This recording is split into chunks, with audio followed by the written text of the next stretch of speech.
Thanks to everyone who voted. Today we're going to be looking at this book, Killing Girl #1 by Glen Brunswick and Frank Espinosa. This came out from Image Comics in 2007, and from what I know, it didn't really get as much attention as you would expect from a book that looked so different and so unique compared to what was out there. So it'll be great to take some time to look a little closer on why that was on this episode of My Wednesday Comics Closer Look.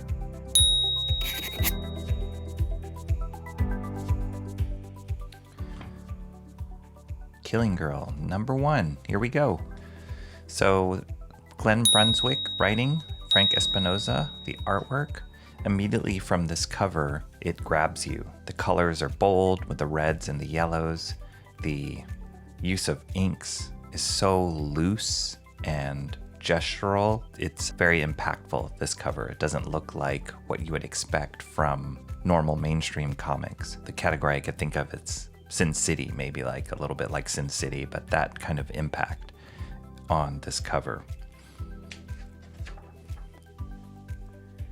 I love how it starts off here with this shot. You already can tell that Frank has a sense of composition and drawing backgrounds, and yet he can indicate them with such gestural mark making and very, very non-geometric lines. Like, he's not using a ruler here. It doesn't look like he's using a ruler. He's just hitting it with his inks really fast and furious, but it still gives you a sense of scale and architecture with just a very few marks. So I really love that. And I think this opening splash page is very impactful. This little space here, I almost wish it was cleared out a little bit more white space here, just to draw your eye to this area, because there's the figure there that we're following. So I think the composition is great. It's just that these extra marks here kind of distract from the figure, but beautiful start, really moody. And then we cut in a little closer here to see who it is, the character that we're following. So one thing I do love that he's already starting to do is using color in very selective ways to draw your eye and connect you to characters that you're following. So in this particular case, this red hair right here is showing up, so we can track that this is the character here. And I guess, maybe if we saw a little bit of red here, that would already start us on that path. But Frank is also not using colors in a very representational way. He's using them in a very artistic and abstract way almost. Like, this isn't normal skin color that you would imagine.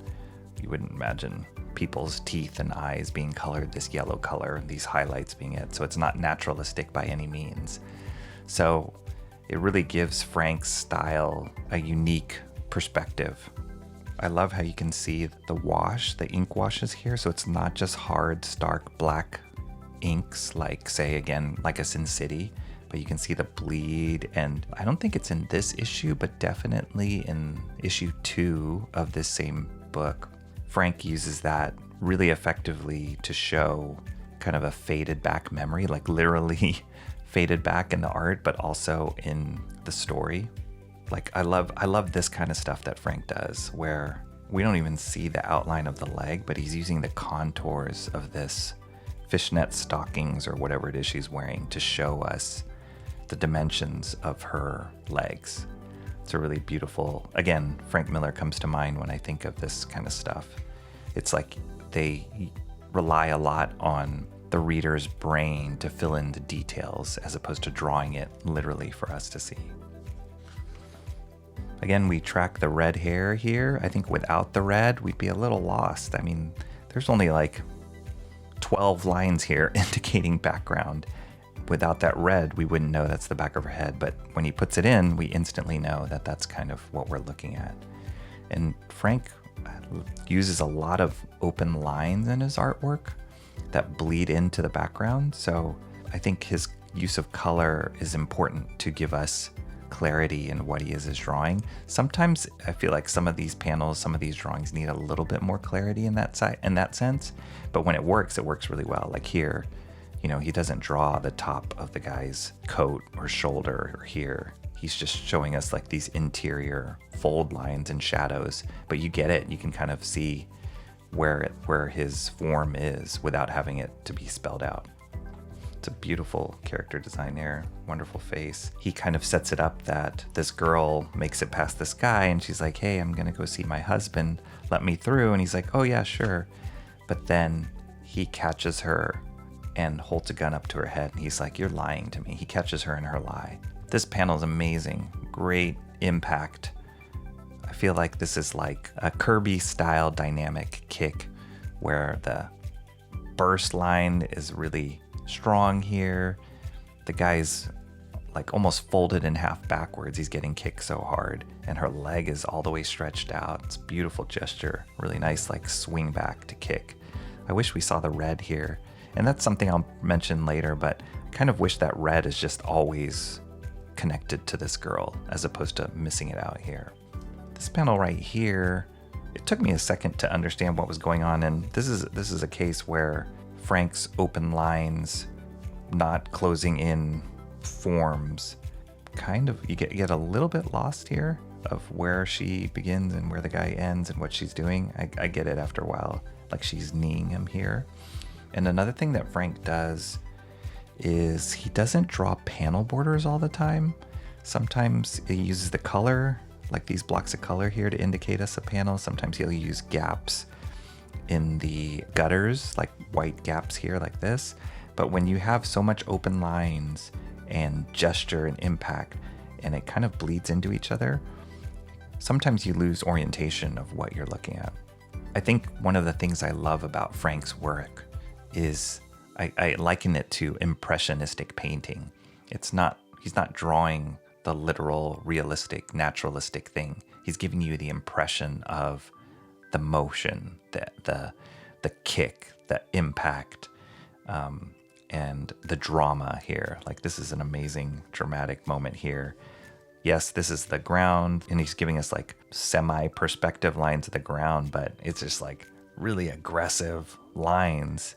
But you get it. You get it that this is a ground plane and this guy's getting his head shot off right here by the girl. Really dramatic shadows on her. So I love that. Right here, again, I think would benefit with a little bit of red here for her hair. I wasn't quite sure the mechanics of this when I was looking at it just today, because these were her stockings, but it looks like she's kind of throwing off that costume, like the coat. But then also the stockings are coming off in the same way. So it was a little confusing of where she began, where she ended, and where her costume began and ended without seeing the red of her hair. And this is a panel where I thought there was a little bit of a confusion. So the setup is she puts her back to the door. She's about to kick in a door. And then blam, blam, blam, blam, blam, he's shooting at the door. So I almost feel like he could have just doubled up on this middle panel. So that when this first panel is here, and then if he just doubled up on the panel, same setup with the door here, but then she can kind of be buckled over. You know, like maybe flinching a little bit. She's still got her gun here. But then we see the gunshots come through. Blam, blam, blam, blam, blam, blam, blam, blam, blam. So like, it's like pose one here, and then second pose would be here. Blam. And then we go to the inside shot of him.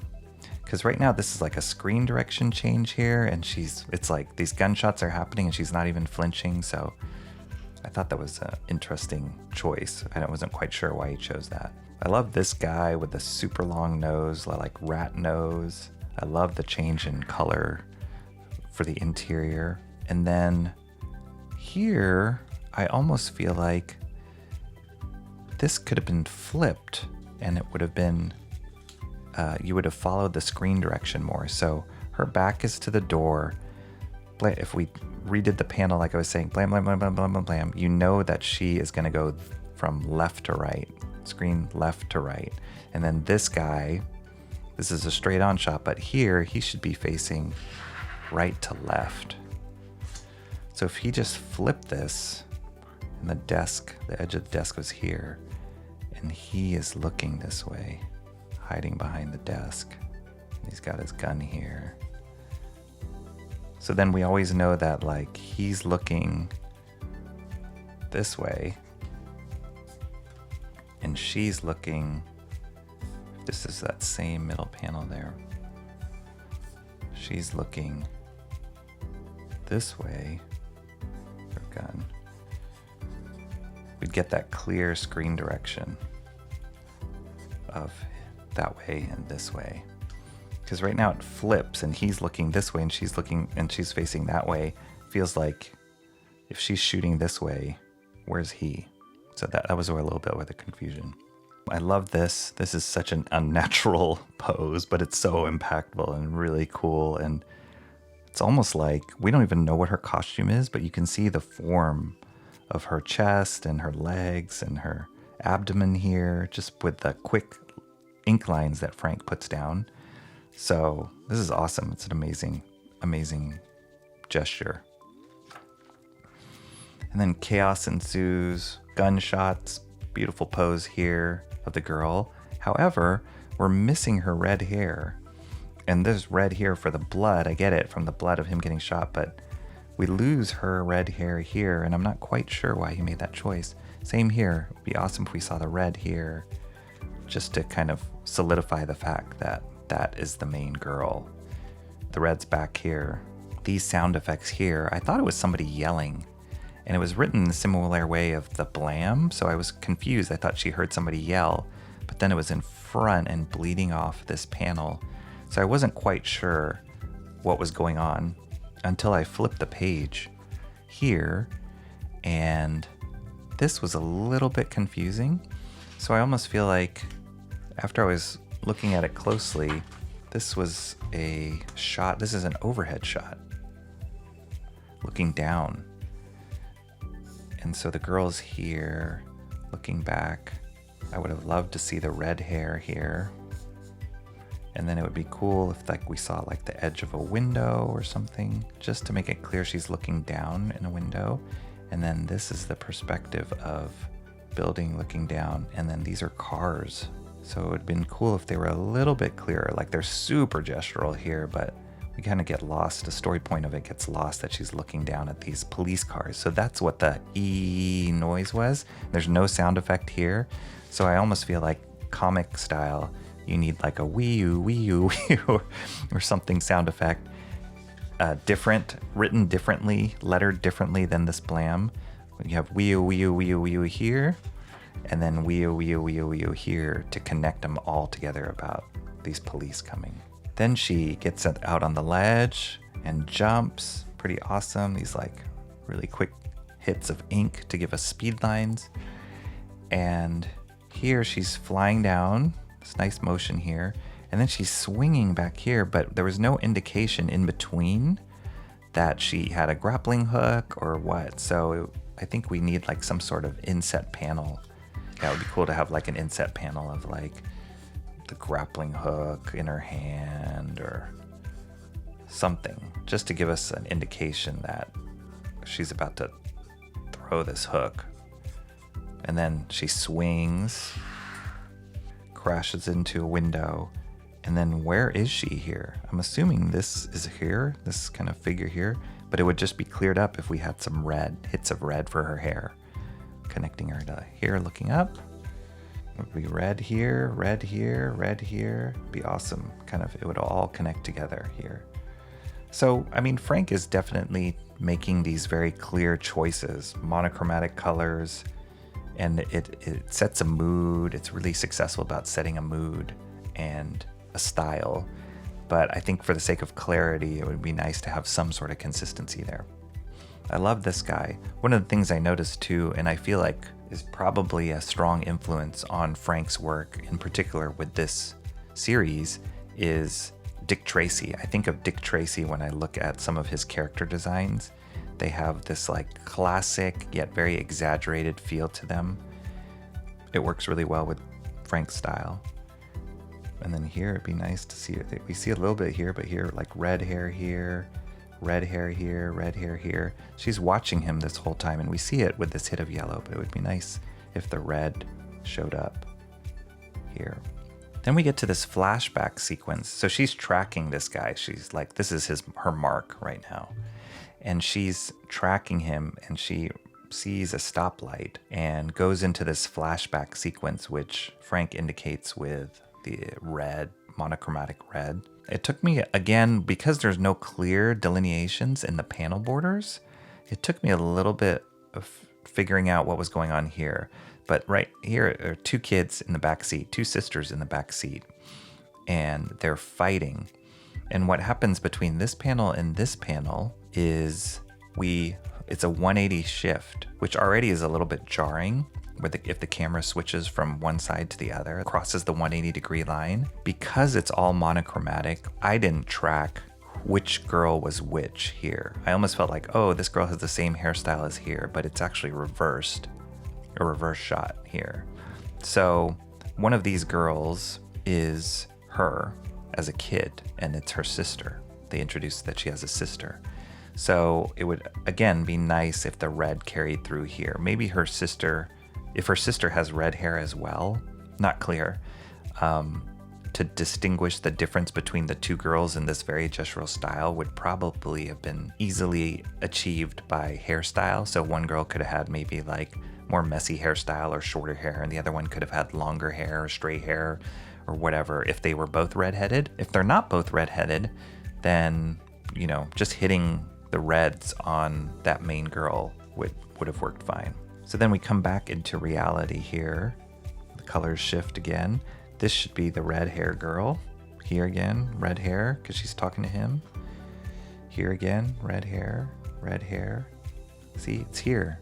Like, that's so effective. Like, this is such an abstract shape, but boom, once I see that red, I'm like, oh, okay, I know it's that girl.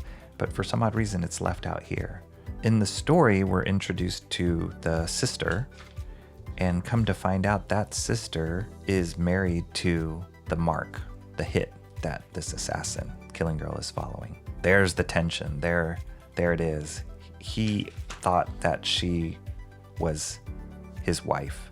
And so there's the story point of, oh my goodness, she has a sister and she's married to this guy. I love the little hits of orange here that connect to the goggles or the binoculars that she's looking in. You can tell she's looking at this. Very effective with color. Here, she's looking through her binoculars here and sees him here. And then she has a flashback about some horrific stuff that happened to her when she was young. How she kind of attacked her attacker and fought back. It's pretty brutal, pretty gruesome, but I love how just a few lines here and there communicate what Frank is trying to do. I think because he uses such few lines sometimes, when it works, it's really amazing when it works, but when it doesn't, it can be very confusing when it doesn't. Like here's a door slamming. Like again, he has like maybe like 6 lines, 9 lines showing a door slamming. It takes a lot for your imagination to fill in these blanks. I almost feel like he needed either a color shift for the background here or panel delineation lines, border lines here, just to clearly, so we can see this clearly as a moment and it doesn't blend into this one. Right here, she's looking through her scope of her sniper rifle. Again, it would be awesome if we saw her red hair here. And because this is 2 panels, but we don't have a line in between those panels, I got confused because I thought, oh, are these binoculars? Who is this guy and who's this guy? But no, this is actually the same guy. It's just a closer in shot. So yeah, I feel like he could have just isolated these panels as 2 separate panels here. So it's clear, like in the scope, we are seeing in the scope the guy, one view of the guy, and he has his cigar, which is cool. And then the next angle, you know, even if it's closer, it's still very clear that it's two panels, 2 moments of seeing through the scope. Cigar here. So yeah, because right now they blend together and they feel like binoculars, so they feel like one moment.